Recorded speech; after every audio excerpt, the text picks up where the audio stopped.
Ahoy, mates! Well, I'm back here with Captain Tom to check out this Pearl Harbor Naval Shipyard dive boat, submarine maintenance boat. Let's take a little closer look at it.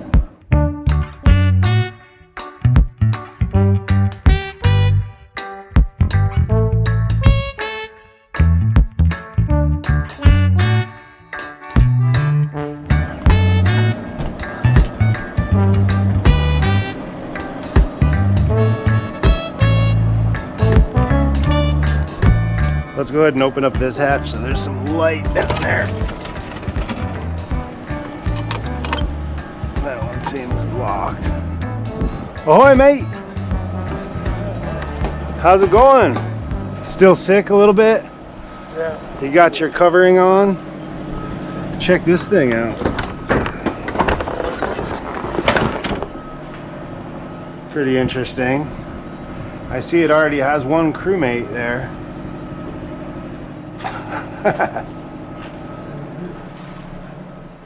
So yeah, I think it was a submarine maintenance boat out of Pearl Harbor. The guy said they would hook to these from the dock and crane this whole basket off, load it with stuff, and then drop it into the boat. So this is actually all stainless steel. There's a big hatch right here too, under here, that's a stainless hatch that's much lighter. That does come off. The controls though are actually pretty nice. Says it runs good, but the real interesting thing, it's hard to see the front from this angle here, but here's what it looks like from the front. So it's all just a straight, like a, you know, pushing style, tie right up to like a dock, you know. Yeah, but yeah, these all nice Navy controls here. Let's go look inside because it's quite interesting. The question is, it's got a bit of mildew in there. The question is, what do you think? I think this must be like a stainless steel hatch also, so that it's a little lighter. But this is how you get in. Well, here we are. So we got to go down this hatch. You want me to lead the way and tell you how toxic it is? The first waft, I already opened up the hatch in the stern though, so should have some airflow. Just the one that's over the engine. I don't know how heavy this hatch is. This hatch one here looks heavy. Looks like it needs to be replaced. You could build on top of this thing, even just a pipe roof type system. Not the easiest to get in and out of right now, but if you opened up those hatches and made stairs, wild, huh?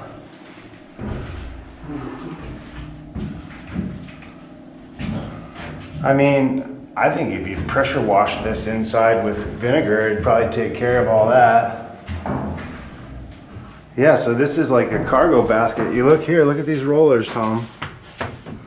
All the way around, stainless rollers. Oh yeah. This is the secure downs, I guess. And then this whole thing would just lift right up. Yeah, this whole thing. Yeah. Interesting, huh? Well, the rollers don't lift up. The whole, Well, they do. the whole thing lifts up. Like the whole thing's a basket, I would imagine. Oh yeah. This is this is the actual, this lifts up. This is the external deck. This all goes up, but it looks like it's been taped closed so it don't leak or something. If you lifted this up and set it up on deck, then you'd already have another, what's under here, just like this type of floor, huh? It's sitting right down on the floor. I mean, as it is, it's cool anyway. And this is a hatch, a big one. Open this hatch, have a stairwell through here. But it's heavy duty stuff. Yeah, these are nice motors, I think. They look to be pretty US Navy approved type thing. And these fuel tanks here are quite impressive also. What is? Are these fuel? Yeah, huge. The equipment is pretty impressive. These are Detroit V6s, two-stroke diesels. He says they purr. I bet they do. Interesting, huh? Yeah, it is. Looks to be all together, you know. I like all the heavy-duty, like Navy wiring and switches and 50-foot power panel, vent controller fan, air compressor. Cool. 440, 115 transformers. Wild. Ground detector panel. What? Nice. Tells you if you lose your grounds. I don't know what you'd do with it. If you, I mean, you could make quite a houseboat, but it's kind of a bit of a, like, the mildew and stuff. If you got all the mildew out of it, though, then it just needs some paint. I feel that the deck is, though it's all Rotten. rotten, Too rotten, huh? pretty rotten, yeah. It looks like it. I don't know how thorough it is. Well, you would have to definitely scrape all that down and patch whatever needed to be patched, and then paint. And you'd have to start loading up layers of high quality paint, you know? Right? I don't know. But Well, that's one way of looking at it, if one is going to get into it.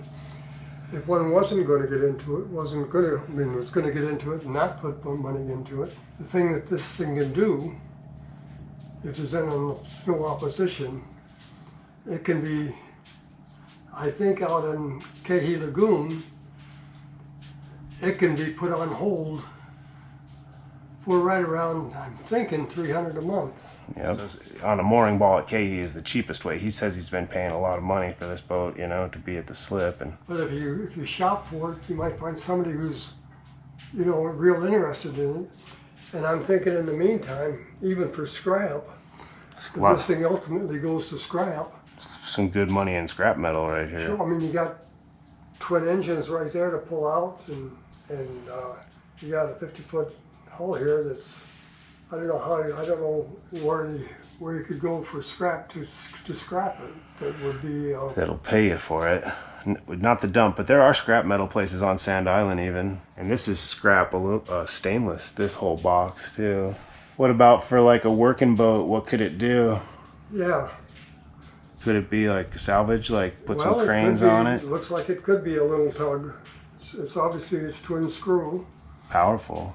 and probably got enough. I don't know what the propellers look like, but they're probably Oh yeah. designed to be to maneuver into as a tugboat too. Yeah, for sure. Yeah, it's got lots of power like that, I think. Flat bottom, I don't know how she'd do on too rough water out there, but I bet you it's got enough weight. Barges ride just like They just anything ride, else. huh? Yeah. And you could even push a barge with this thing. You could do garbage cleaning up if you had a garbage barge, clean up harbors and stuff. Would it interest you in terms of having a liveaboard location out there? Yeah, it would. If I needed one, I definitely would. Right now, I'm on top of the Blue Hawaiian. This is kind of cooler than that. It runs over. I was expecting her to say that got to get rid of the top, Oh yeah, no. but she didn't because they told me that last time I went out. But that's what I did too when they told me I had to get rid of it. We could pretty easy put like a pipe frame, easy corner up on this thing, and then have a tarp top on deck. And then you have like all that outdoor Yeah, space. If you clean the deck up there. I would start with my wire wheel grinder and start grinding that stuff away, get it, and then treat it with some sort of rust paint that stops the rust, and then fill it, like float it a little bit with Bondo, and then paint it, you know? Treat it like that, as long as it's not rusted through. But when you look at all this interior, you know, you don't see much signs of rust through or anything. I think this boat's relatively new, and I wonder if the hull itself already...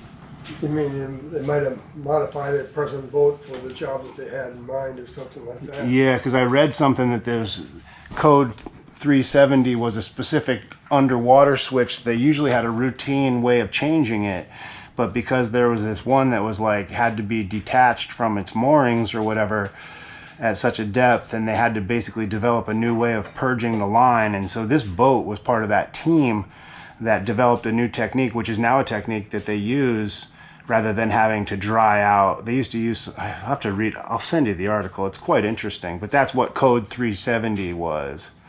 So I think this specific boat was that boat. And the guy who's selling it did say they spent over $1 million developing this boat. The Navy did. Interesting that this is a cargo basket, basically.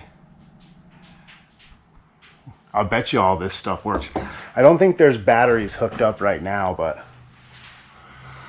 just judging by the looks of it, I bet you all this stuff works, you know. And I think that last job that I read about was 2016, that this boat was doing that. So that's relatively recent. He says it was built in 1990, which leads me to believe the hull might have been a separate, might have been here first, you know. This bay would even be cool if this basket was up and out of it, and then it was just this big open, you could even go 2 stories right up. I think really there's a lot of potential on what you could do with all that.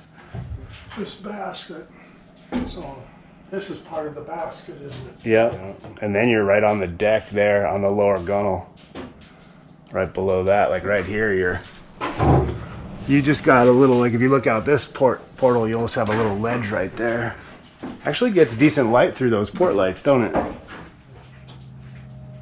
Yeah, now I see what you mean. So all this electrical, everything in here. Lifts right out. Yeah. And even like this right here, you see. And there must be that comes right up. The roller is like basically to guide it into place there. Do you suppose this is pulled up or pushed up? That's the thing. I was wondering if it had a hoist, and he said no, they lifted it from the dock with a crane. Oh. That's why it's got those nice 4 purchase points. And so, because they were working in Pearl Harbor Shipyard, they got the dock and the crane. Sure. That's why there's no like anchor gear on this boat even or anything, because they're just right there at the dock, you know, and then they're up against a submarine. They nose right up against the submarines and do what they got to do, you know. That's why that front, the bow is all straight like that. I saw some pictures of how they work them. And the reason for that flat deck, obviously, is you can load it up with guys and they can all jump off and, you know, dive. And that's, I think, why it's got all that surface rust is from saltwater feet, you know. People walking around on it, coming up and out of the water, working. I mean, I kind of like it just for the fact that it's like a real, like, kind of working ship, you know. What goes on under here? Come on through. Ooh, lots of water. There's a pump down there that's not pumping. Doesn't look hooked up. I wonder how that hole is. That's why you get so much mildew in here. That thing's full of water.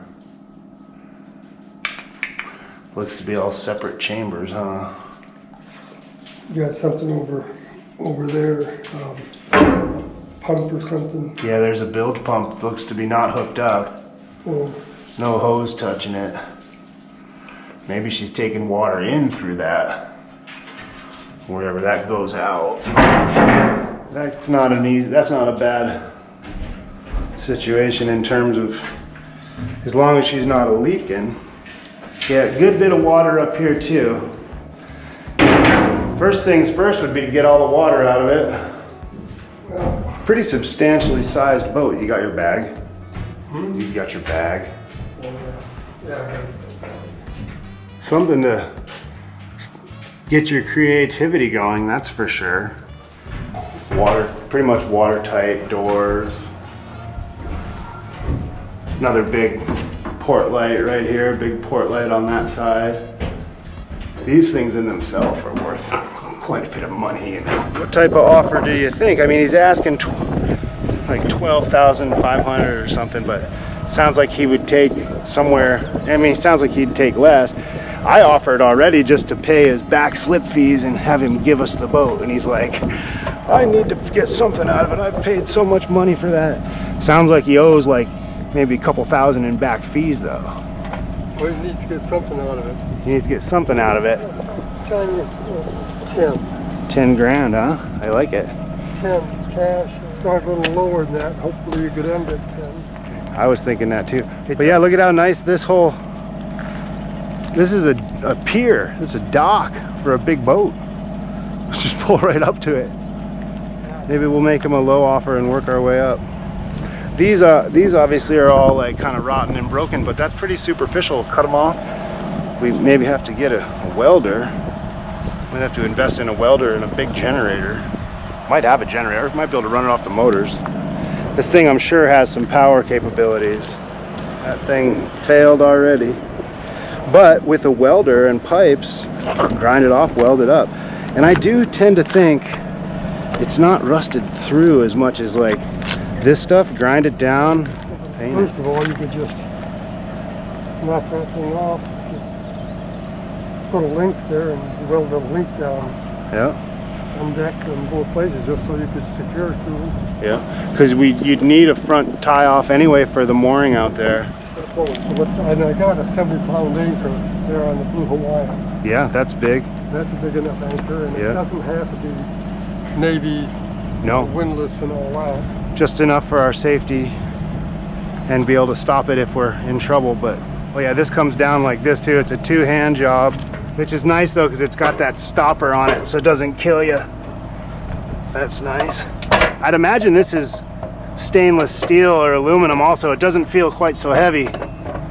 So I bet you hatch 2 could come up and be more easily accessible. I was imagining this deck up here, if you could do that, then you already would have a second deck. But I think you could easily add pipe tent, you know, that's already got these all the way down. It probably had pipe tents on it, you know.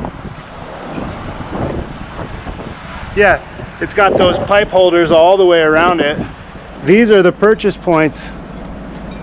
And yeah, look how it is. See how it's like actually down. It would be a whole lower system. Hey, that cleat looks okay. So I'll call him. I'll see. I'll talk to him. It'll be fun.